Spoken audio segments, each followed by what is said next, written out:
Pour vous servir votre dose matinale, le duo qui s'installe, Mambay Ndiaye, Fabrice Nguema, bonjour. Bonjour Mambay, merci de nous suivre, c'est un honneur pour nous et en tout cas il faut faire un clin d'œil à tout le monde. À tout le monde, hein? On est vendredi, c'est un jour particulier, un jour de Dieu, c'est un jour où on pardonne tout le monde et tout le monde nous pardonne aussi. Donc particulièrement à mon ami JBC, voilà, au Refondé, l'homme des kits scolaires à 5 millions. Voilà, il faut saluer JBC, il faut saluer également Ibrahim Ali, Talibé, Seigne Abdourahmane Baké Gaye de Fatma, bien sûr. Ibrahim Ali Kaoulak. Voilà, l'imam Ratib Mohamed Moustapha Diagne. Non, je te dis que imam, non, imam, il a un nouveau djihad. Ah bon? Imam Ratib Mohamed Moustapha Diagne est en djihad contre Ousmane Sonko. Ah bon? Djihad. Le leader du PASTEF. Le leader de Synergie républicaine. Bon, on verra ça dans la presse. Adversaire de taille. On verra ça dans la presse. Parce qu'aujourd'hui, quand même, il y a de l'actualité. Ça bouge et ça chauffe. Ah, ça bouge et ça chauffe. Ande Soukali Sénégal, avec Nyang Wai, Nitkubar. Et Ande Soukali Sénégal. Et le sous-préfet Djibi Diallo également. En mode manche. Non, en mode un pied à Tivaouane, un pied à Dakar. À Dakar. Non. Là, vraiment, la tête est à Tivaouane parce que le Bourdou, c'est pour bientôt. C'est pour bientôt. Absolument. C'est donc, pour bientôt. Les fidèles se préparent. Se préparent. Ah oui, se préparent. Les gens, le Bourdou, c'est pas qu'à Tivaouane. Non, c'est un peu partout. Voilà, c'est partout dans le Sénégal. Hein. Donc, voilà, le Sénégal sera en période de prière et entre autres. Donc, clin d'œil à Lala Aïcha Fall également. De la COFEM, Lala Aïcha Fall. Et à mon ami Diao, l'homme de Koloban. L'homme de Koloban. Non, Koloban, même s'il y a des souris là-bas, Diao alerte. S'il y a des eaux usées là, il alerte. Il alerte également. Il a de peu que Koloban. Non, lui c'est un, je ne sais pas, on dit patriote quand c'est pour patriote quand c'est pour la patrie, hein. Mais maintenant pour un quartier c'est quoi? Cartiologue. Patriote. Quartier-tiote. Bon, bref.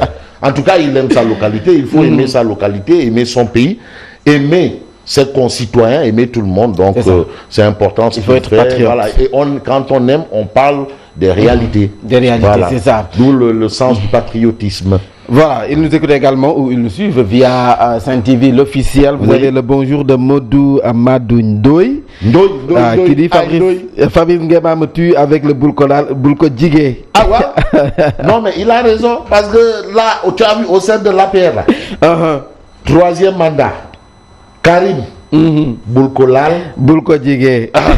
Alors, Bokatala, Kalamban également, Fatou Sagna, il y a également Isidore, Moutou Sen.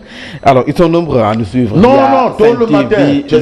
Donc, attention, il faut savoir ce que nous faisons. On ne fait pas de la publicité. Non. On ne fait pas du marketing. On ne fait pas de la comédication. Ni la communication. Parce qu'il y a des gens qui confondent communication et comédication. Voilà. On fait de l'information. Voilà. Il faut être informé. C'est pour cela que le président Doudou Wade nous accorde du crédit. Wow. C'est pour cela, Tons, Daouda Niang, de la ville de Rufisque. Khalif général Koulou. Tchao Sakhir du PDS. Ouais, c'est Khalif général Koulou Tchao Sakhir. Et des coups de Kourou Baïfal. Voilà, et puis je profite de l'occasion pour présenter mes condoléances à toute la presse de Rufisque. Sur Jules Sow. Il présente les éditions le dimanche à Djoko FM. Je connais Jules Sow. Parce que je rappelle que jeune reporter à Sud FM Banlieue, j'allais beaucoup à Tenguegui. Voilà. Alors donc, Sow, je connais Sow. Vraiment, nos condoléances à toute la famille, à Rufisque, sa localité de cœur, à la radio Djoko, à nos confrères de la radio Djoko FM et à l'édile de la ville de Rufisque, qui est quand même le premier magistrat de la ville de Rufisque, Tonton Daouda Niang. Et Dieu seul sait que vendredi, décès de Gouy. C'est comme Tonton Amadou Samba Kana. Vendredi. Ah non. Et sans oublier Adjaratou Khadifal Tala, la grande dame, qui nous suit tous les matins. Bon, c'est bon de dire bonjour, c'est bon de dire merci, Et c'est bon aussi d'informer. Et nous démarrons avec le quotidien du groupe des médias. Mais le quotidien du groupe des médias, comprenez La Tribune. On commence par La Tribune. La Tribune, le quotidien du groupe des médias. À la une du quotidien du groupe des médias, il s'agit de la situation politique et économique du Sénégal. Ça, c'est intéressant. Ça, c'est de l'info. C'est important. Le CRD cogne, Idi, Gakou et compagnie manœuvre. Parce que quand même, la situation, il faut qu'on la revoie. Ce n'est pas le paradis parce qu'aussi, il faut être sincère. C'est les problèmes, on attend d'être au paradis pour ne plus en avoir. Tant que nous sommes sur terre là, on aura toujours des problèmes. C'est sûr. Ça, c'est sûr. Mais quand même, si on prend, on confie les destinées d'une nation à une personne en lui donnant salaire, carburant, en s'occupant de sa santé, de sa sécurité et tout pour lui dire Sengbi, faut nous aider à sortir de là. C'est parce que on a besoin d'un mieux-être. Alors, situation économique politique du Sénégal, le CRD cogne Idi Gakou et compagnie manœuvre. Donc, celui à qui on donne tout ça là. Caisse noire. Caisse noire en plus. Caisse noire. On n'a pas besoin de rendre compte. Caisse noire. C'est pour qu'il nous règle nos problèmes. Donc aujourd'hui, il doit mettre la main à la pâte. Donc c'est peut-être pour cela, eux, ils disent que bon, écoutez, l'affaire des troisième mandats, faut pas en parler. Alors, on a toujours La Tribune. Candidat à la présidentielle de 2024, deux proches de Macky dévoilés. Deux proches de Macky. Qui est qui? C'est Idrissa Diallo qui en parle. Comme là-bas, là, c'est Boulkola Boulkodjé. Et de l'autre côté, la vache, les khalifistes disent on va par force dans les BAM. Deux proches de Macky dévoilés. Il s'agit de qui? Oui. En tout cas, moi, je connais ces deux proches-là. Ah bon? Il y a même un troisième. Il n'a pas donné de nom. Il y a même un troisième. Un troisième. Voilà. Ne m'appelez pas pour me demander. Hein. Bon. Vous me donnez des indices. Baï Ngaraf devant le doyen des juges ce matin. Et puis, synergie républicaine. Inéligibilité des agents de l'État radiés. Synergie républicaine a saisi l'Assemblée nationale. Synergie républicaine. Ah bon? Un agent radié ne peut plus être président de la République. La synergie républicaine tient à ça. Ce combat-là, ils ont saisi l'Assemblée. Donc l'imam Ratib du pôle urbain, de la sphère ministérielle, Ousmane Tanor Dieng, a saisi l'imam Ratib de la place Soweto. Donc entre imam quoi, il a saisi l'imam parce que le débat là c'est entre imam et imam. Voilà. Donc on a ça à la une de La Tribune. Le quotidien. Mais à la une du quotidien, le quotidien il a écrit un nouveau cadre de concertation en gestation, nouveau front dans l'opposition. Nouveau front. Ndabal Kadior, Issa Sall, Madické Niang, Gakou Malik, Pape Diop et Adjibou font bande à part. Cocktail Molotov. Bande à part.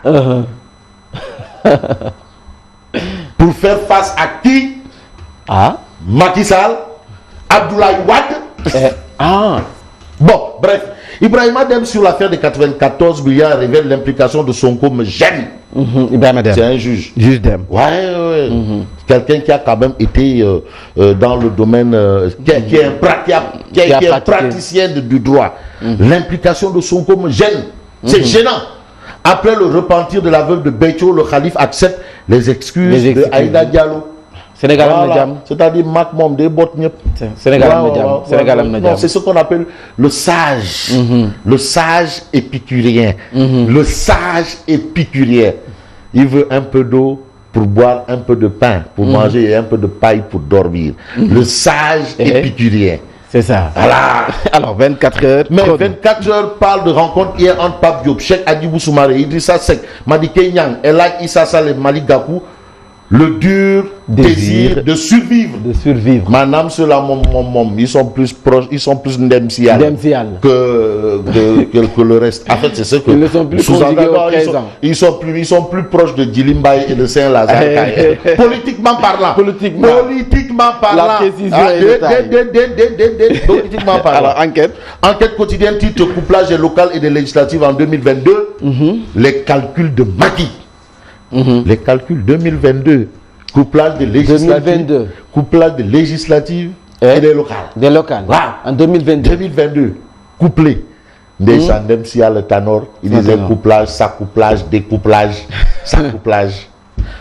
L'idée du couplage de 2022 agité au lendemain de la présidentielle par Maître Satan Talsal fait son chemin. Macky Sall, seul maître du jeu, a les coudées franches pour dérouler son agenda. La question du troisième mandat brouille les cartes. Boulkolal, Boulkodjigé. Boulkolal, Boulkodjigé. Couplage. Si y a couplage, Mbadou. C'est pas une question taboue. Mbadou. Sud Quotidien. Sud Quotidien parle de décrispation du champ politique post-présidentiel, le double jeu de Macky. Double jeu de Macky Sall. Et puis Macky Sall au sommet Russie-Afrique à Sochi, coopérer avec tous les partenaires sans exclusion ni exclusivité. Vox Populi. What happens? Tu sais, Maître Djibril War. Macky Sall, tu sais comment il l'appelait du temps de l'opposition. Le timonier. Le timonier. Le timonier. Non, Maître Djibril War. Biscuiterie. Non, mais c'est les boys du président Doudouad. Les boys du président Doudouad, ils sont de biscuiterie. C'est un Wadayon. Vrai. Wadayon 100%. Voilà des Wadayons. Alors, qu'est-ce qu'il dit? Maître War crache du feu sur les comploteurs du régime. Ouais. Comme il l'a fait sous Wad, quand il était avec Wad. Il s'est dit génération du congrès Bibarou. C'est la même chose qu'il fait avec Macky. Qu'il y a une génération du congrès en gesticulation, en gestation. Dénonçant l'avènement d'une nouvelle génération du congrès, Maître Wad crache du feu sur les comploteurs du régime. Mais Maître Wad dit, l'APR ne sera pas une tanière de loups et d'hyènes insatiables. Encore moins un matelas d'atterrissage pour des funambules, des trapézistes politiques, ni de recel de malfrats. À bon entendeur. Salut. Donc, actuellement, il y a des gens qui sont en train de parasiter l'APR. Des gens sortis de ex nihilo. Comme des vautours. Comme des vautours. Il a même parlé de sangsue. De sangsue. Maître War. Alors, l'évidence. Mais l'évidence, titre inéligibilité des agents de l'État, radiés, révoqués ou destitués, l'Assemblée saisie. L'Assemblée saisie. Et c'est l'imam ratib de Synergie républicaine, Aladji Mohamed Gaye, qui est l'initiateur et qui passe à l'acte. Il a annoncé ça, il a fait des conférences de presse. Maintenant, il agit. Le débat est posé de la sphère de ministère OTD. Alors, Rémi Quotidien. Mais affaire des 94 milliards, vendredi de tous les dangers pour Sonko. Qu'est-ce qu'on peut retenir? Il y aura des récitals de Coran pour sa liquidation. C'est vendredi. Aujourd'hui même. L'Observateur. L'Observateur, l'Obs parle est en entretien avec le ministre Malik Sall, qui est le ministre de la Justice. Une enquête est ouverte dans l'affaire Karim. Une enquête est ouverte. Non, c'est que Grand Bilal. Non, Grand. Pourquoi il n'était pas au comité des droits de l'homme des Nations Unies? Le ministre de la Justice. Lui-même en personne. Il avait sa place. Non, le comité, c'est pas l'Observateur, c'est là-bas. Le président Macky Sall n'est pas content. On veut savoir les soubassements des déclarations de Moustapha K à Genève. Même si on n'avait pas démis Moustapha K et Samba Ndiaye Sek, ils allaient démissionner d'eux-mêmes. Ma rencontre avec l'UMS dans l'affaire du limogeage de Moustapha K a indiqué ce n'est pas mon rôle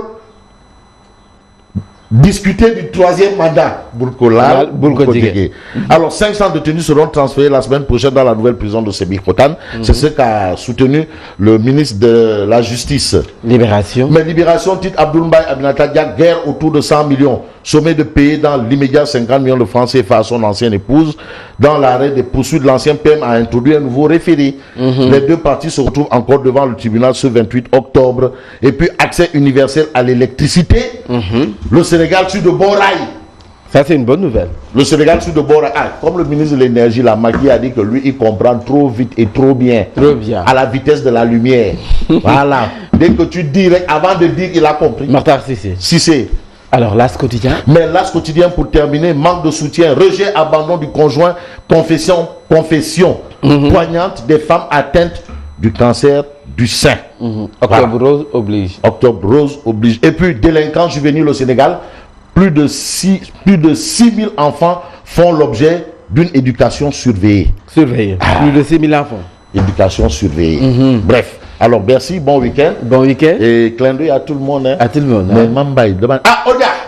Minute Odia, mandat d'arrêt ou bien? Ah, c'est la question mandat posée ou bien? Par votre avis sur le 3e mandat? Mandat d'arrêt ou bien? Boulkolal. Boulkolal, votre avis sur le 3e mandat? Sans chef d'état d'âme. Ah, ok. Président avec... Ça, c'est qui a la barbe là? C'est Guy Marius Sagna. Guy Marius ou l'autre là ça, qui combattait le franc CFA. Adama Gaye. Ça, c'est Adama Gaye. Adama Gaye, oui. Ouais. C'est lui. Mais qui est le pantin là-bas? Président Avi. C'est qui le pantin là-bas avec les oreilles là? Ah! C'est qui le bouffon là? Les sages peut-être. Conf pression Soti. Voilà. Ça c'est Odia. Conf pression Soti. Mais Mambaye ana khalis bi. Wari. Badna ou Wari Gassi. Ana khalis bi. Il faut poser la question à qui? Alors bon.